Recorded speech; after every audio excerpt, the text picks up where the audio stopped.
Hammaga salom do'stlar. Men Seyd qishloq seydlarini ham videoga olib qo'yib boraman. Birinchi bittasini qo'yamiz.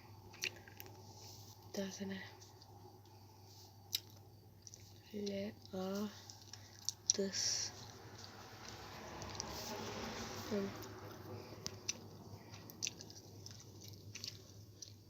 mana to'g'ri qishloqni yonginasida paydo bo'lasiz. Qishloq topolmayotganlar bilsa shu Seydda yozing va qishloqni osongina topishingiz mumkin shu Seyd orqali.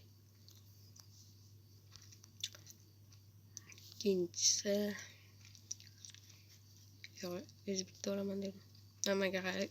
Hammaga xayr. Video yoqqan bo'lsa kanalga obuna bo'lib, like tugmasini bosishni unutmang.